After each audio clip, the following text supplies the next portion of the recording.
Le yoga peut être d'une grande aide pour nos enfants, à condition bien sûr que ce soit un yoga adapté et simplifié. On peut imaginer de nombreux exercices qui passent d'abord par le corps, ce qui est très important, surtout pour les petits. Alors avec un jeune enfant, on peut par exemple le matin entrer dans sa chambre pour le réveiller tout doucement, on va lui dire bonjour, on va lui toucher la main, et puis on va l'inviter à étirer le bras, puis l'autre bras, puis étirer une jambe et l'autre jambe, et enfin les deux bras et les deux jambes. On pourra le faire plusieurs fois bien sûr, puis ensuite il va rouler sur le côté, se retrouver assis, et enfin doucement se mettre debout.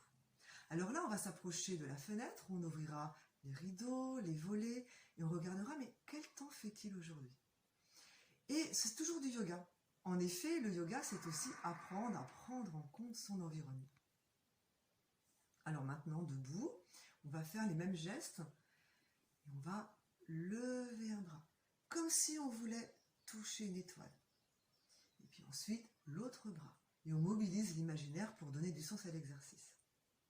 Et puis, maintenant c'est le jour, on est debout, donc on va appuyer un pied dans le sol, et puis l'autre pied, et puis chasser le nuage, en soufflant plusieurs fois.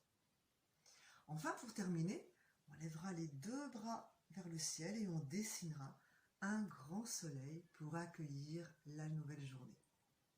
Bien sûr, avec un jeune enfant, on ne va pas dire inspire, expire, mais on va faire avec lui. Et c'est très important car l'imitation fonctionne très bien. L'enfant qui voit l'adulte inspirer, expirer, eh bien, il va le faire en même temps que lui, sans qu'on ait besoin de le lui demander.